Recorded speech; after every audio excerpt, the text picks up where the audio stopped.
दोस्त ऐसे बिलखसूस ਜਿਹੜੇ ਕਹਿੰਦੇ ਨੇ ਜੀ ਖਾਣਾ ਖਾਣਾ ਪੇਟ 'ਚ ਬੜੀ ਦਰਦ ਹੁੰਦੀ ਹੈ, ਠੀਕ ਹੈ, ਤੇ ਅੰਥੜੀਆਂ ਦਾ ਇਨਫੈਕਸ਼ਨ ਰਹਿੰਦਾ, ਖਾਣਾ ਖਾਏ ਪੇਟ ਫੁੱਲ ਜਾਂਦਾ, ਠੀਕ ਹੈ। ਬਿਲਖਸੂਸ ਉਹ ਲੋਕ ਜਿਹੜੇ ਖਾਣਾ ਖਾਂਦੇ ਨੇ ਤੇ ਅੰਥੜੀਆਂ ਦਾ ਬਿਲਖਸੂਸ ਉਹਨਾਂ ਨੂੰ ਮਸਾਇਲ ਪੈਦਾ ਹੁੰਦੇ ਨੇ, ਠੀਕ ਹੈ ਜੀ।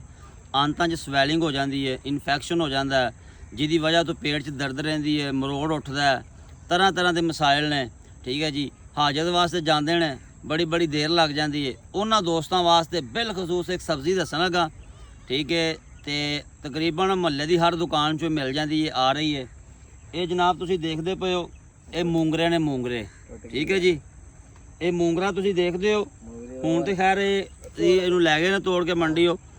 ਇਹ ਤੁਸੀਂ ਮੂੰਗਰਾ ਦੇਖੋਗੇ ਨਾ ਤੇ ਇਹਦੀ ਸ਼ੇਪ ਹੀ ਅੰਥੜੀਆਂ ਵਰਗੀ ਹੈ, ਜਿਵੇਂ ਅੰਤਾਂ ਨਹੀਂ ਹੁੰਦੀਆਂ ਉਵੇਂ ਦੀ ਇਹਦੀ ਸ਼ੇਪ ਹੈ। ਇਹ ਇਹਦਾ ਪੌਦਾ ਤੇ ਬਿਲਖਸੂਸ ਐਸੇ ਦੋਸਤ ਜਿਨ੍ਹਾਂ ਨੂੰ ਅੰਥੜੀਆਂ ਦਾ ਮਸਾਇਲ ਨੇ, ਉਹ ਜਨਾਬ ਮੂੰਗਰੇ ਬਣਾਓ, ਪਕਾਓ ਤੇ ਮੂੰਗਰੇ ਆਪਣੇ ਖਾਣੇ ਦੇ ਵਿੱਚ ਇਸਤੇਮਾਲ ਕਰੋ, ਠੀਕ ਹੈ। ਲੇਕਿਨ ਇਹਦੇ ਵਿੱਚ ਤੁਸੀਂ ਜਿਹੜਾ ਮੂੰਗਰੇ ਪਕਾਣੇ ਨੇ ਨਾ, ਕੋਸ਼ਿਸ਼ ਕਰਨੀ ਉਹਦੇ 'ਚ ਕੋਈ ਆਇਲ ਯੂਜ਼ ਕਰਨਾ, ਸਰਸੋਂ ਦਾ ਕਰ ਲਓ, ਤੇ ਨਾਲ ਜਿਹੜੇ ਤੁਸੀਂ ਮਸਾਲੇ ਉਹਦੇ 'ਚ ਐਡ ਕਰਨੇ, ਉਹਦੇ 'ਚ ਕਾਲੀ ਮਿਰਚ, ਜ਼ੀਰਾ ਸਫੈਦ, ਠੀਕ ਹੋ ਗਿਆ, ਤੇ ਕਸ਼ਨੀਜ਼, ਇਹ ਜਿਹੜੇ ਨੇ ਮਸਾਲੇ ਇਹ ਤੁਸੀਂ ਉਹਦੇ 'ਚ ਸ਼ਾਮਲ ਕਰਕੇ ਇਹਦੀ ਹਾਂਡੀ ਬਣਾਓ ਤੇ ਕੋਈ 2-3 ਮਹੀਨੇ ਲਗਾਤਾਰ ਕਰੋ ਬਗੈਰ ਦਵਾਈ ਤੋਂ। ਅੰਥੜੀਆਂ ਜਿਹੜੀਆਂ ਤੁਹਾਡੀਆਂ ਸਾਫ਼ ਹੋ ਜਾਣਗੀਆਂ, ਪੇਟ ਬਿਲਕੁਲ ਸੈੱਟ ਹੋ ਜਾਏਗਾ, ਤਬੀਅਤ ਫੁੱਲਾਂ ਵਾਂਗੂ ਖਿਲੇਗੀ।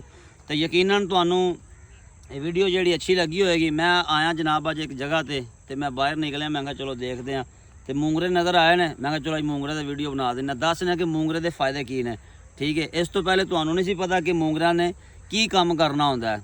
ਲਿਹਾਜ਼ਾ ਬਿਹਤਰੀਨ ਸਬਜ਼ੀ ਅੰਥੜੀਆਂ ਵਾਸਤੇ ਬਣਾਓ, ਖਾਓ, ਆਪਣੀ ਸਿਹਤ ਬਹਾਲ ਕਰੋ। ਵੀਰ ਦੀ ਵੀਡੀਓ ਨੂੰ ਜਨਾਬ ਲਾਈਕ ਕਰਕੇ ਦੂਸਰਿਆਂ ਤੱਕ ਸ਼ੇਅਰ ਕਰੋ।